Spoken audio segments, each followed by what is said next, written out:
क्या भगवा आतंकवाद का जिन्न बोतल से बाहर आने वाला है? ये सवाल इसलिए क्योंकि सनातन संस्था से जुड़े एक शख्स को 20 बमों के साथ मुंबई एटीएस ने पकड़ा है। साथ ही महाराष्ट्र को दहलाने की बड़ी साजिश का भी खुलासा हुआ है।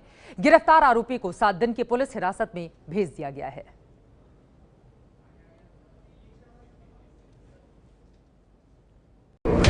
मुंबई के नाला सुपारा इलाके की सड़कें अचानक पुलिस की गाड़ियां रौंदने लगी।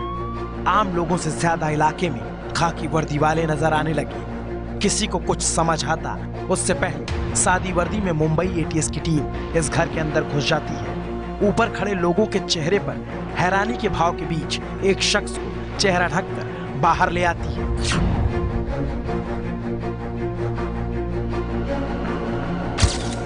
पुलिस की गिरफ्त में नजर आ रहे शख्स का नाम वैभव राउत है। सनातन संस्था से जुड़ा हुआ है और अब इसका चेहरा भी देख लीजिए।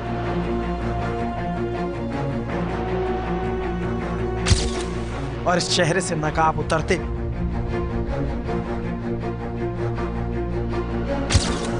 दरअसल पुलिस जिस सामान को वैभव के घर के बाहर चद्दर में लपेट कर ला रही है उसमें देसी बम एक तो नहीं बल्कि पूरे 20 देसी बम वैभव राउत के पास से मिले हैं। 2 जिलेटिन की छड़ें, 4 electronic detonator, 5 non electronic detonator, 150 ग्राम सफेद पाउडर और 10 बैटरी भी राउत के पास से मिली है। एटीएस के छापे में वैभव के पास से इतना सामान मिला है कि उससे 50 बम बनाए जा सकते हैं। आरोप है कि वैभव मुंबई, पुणे, सोलापुर और सतारा जैसे शहरों में आतंकी वारदात को अंजाम देने की फिराक में था। वैभव राउत की गिरफ्तारी और उसके पास से बमों की बरामदगी ने कई सवाल भी खड़े किए हैं कि आखिर ये बम वैभव राउत के पास आए कहां से, इनका किस साजिश में इस्तेमाल होना था और उस साजिश में वैभव राउत के साथ और कौन-कौन लोग शामिल थे। सवाल तो है क्योंकि सनातन संस्था पर पहले भी कई गंभीर आरोप लग चुके हैं और ऐसे में उससे जुड़े शख्स के घर बम का मिलना कई गंभीर सवाल खड़े करता है। और तो और वैभव कितना शातिर था यह आप इस बात से समझ सकते हैं कि उसने अपने आसपास रहने वाले लोगों को शक तक नहीं होने दिया। तो 3:45 बजे मेरे हस्बैंड को उन लोग लेके गए हैं। अभी तक एक भी इंटीमेशन, अभी तक कुछ भी मिला नहीं है। 24 आवर्स के ऊपर का समय निकल गया है। इसके बारे में क्या बोल सकते हैं हम? जैसे आप बोल रहे हैं एटीएस ने कार्रवाई करके उसको आतंकवादी ठहराने की जो कोशिश हो रही है, वही कोशिश जो मालेगांव में हुई थी वही कोशिश यहाँ पे हो रही है। चतुर्वेदी जी को जैसे दोषी ठहराया और 6 साल के बाद उन्हें निर्दोष मुक्तता की माननीय हाईकोर्ट ने और सुप्रीम कोर्ट में भी जाएगा, वैसे ही वैभव राउत जी को भी फंसाने की कोशिश कर रहे हैं। वैभव राउत की गिरफ्तारी के बाद शक की सुई एक बार फिर विवादित सनातन संस्था की ओर मुड़ गई है और सनातन संस्था भी वैभव के बचाव में उतर आई है। चेहरे पे बुरखा डाल के लाए थे, मैंने देखा। उसका मतलब ये होता है कि रात को अगर 3 बजे वहां पे मीडिया चली गई है तो करीबन 7-8 दिन पहले उसको हिरासत में लिया, यही दिख रहा है मुझे। तो इसका पहले पता करना पड़ेगा कि वहां पे जो चीजें बरामद की वो आई है कहां से। कोर्ट में हम जाएंगे और उनको जो भी सहायता है, 4 या 5 वकील हम जो भी मुंबई में उपलब्ध है वहां पे जाके उनकी सहायता हम करेंगे। भले ही सनातन संस्था ये दावा कर रही हो कि वैभव राउत उसके लिए काम नहीं करता था, लेकिन सनातन संस्था का ये दावा गले नहीं उतरता। वैभव राउत गोवंश रक्षा समिति के लिए काम करता था जो कि सनातन संस्था के साथ काम करती थी। इस मामले में एटीएस ने वैभव राउत के साथ शरद कलास्कर और गोंद हालेकर नाम के 2 लोगों को गिरफ्तार किया है जिन पर बम बनाने में मदद करने का आरोप है। एटीएस अब वैभव राउत के घर के इर्द गिर्द सीसीटीवी खंगाल रही है कि किन किन लोगों का उसके घर आना जाना था। महाराष्ट्र एटीएस द्वारा गिरफ्तार वैभव राउत को एटीएस के इसी विक्रोली यूनिट में रखा गया है।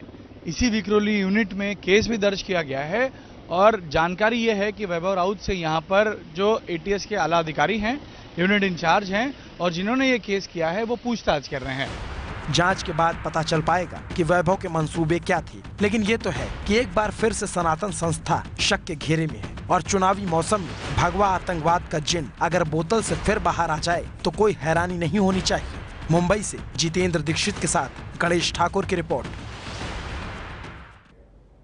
आपको बता दें कि कुछ ऐसे हिंदूवादी संगठन भी हैं जो अभी से इस पूरे मामले के बचाव में सामने आ गए हैं। फिलहाल इस पूरे मामले के अपडेट को लेकर गणेश ठाकुर इस वक्त हमारे संवाददाता हमारे साथ सीधे जुड़ चुके हैं। गणेश, पूछताछ लगातार इस शख्स से जारी है, निकलकर क्या सामने आ पाया है अब तक?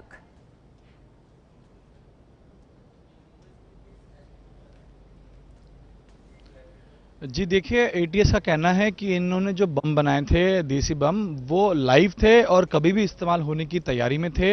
इनके पास से एक चिट मिली है जिसमें सर्किट ड्राइंग था और कुछ लोकेशंस भी मिले हैं जिसकी जानकारी अब एटीएस ले रही है।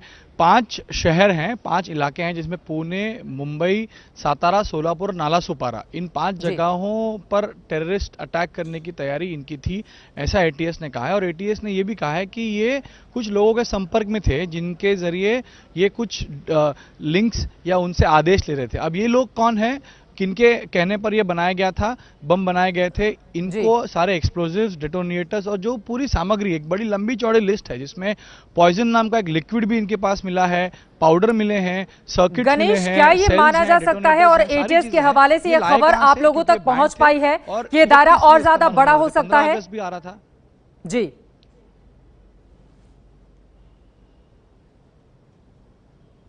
जी बिल्कुल। कुछ कंट्रोवर्शियल लोगों के नाम हैं जिनकी जानकारी एटीएस को मिली है, उस पर काम किया जा रहा है। संभव है कि ये लोग इनसे जुड़े होंगे या उनके कहने पर ये लोग करते होंगे और इसीलिए ये गिरफ्तारियां सिर्फ 3 लोगों तक ही सीमित नहीं रहेंगी, आगे और बढ़ेंगी और बड़े नाम इसमें आ सकते हैं। जैसा हम कह रहे हैं भगवा आतंकवाद, इस आतंकवाद को जो बढ़ावा या इसको लेकर हिंसा या एक तरह से जहर उगलने का काम जो करते हैं समाज में, उनके नाम सामने आ रहे हैं और बहुत जल्द, चलिए हम पूरी उम्मीद करते हैं कि जल्द ही जल्द वो बड़े नाम भी सामने आ जाएंगे जिनका दावा किया जा रहा है कि आगे आने वाले वक्त में किया जा सकता है। ये है एबीपी न्यूज़, आपको रखे आगे।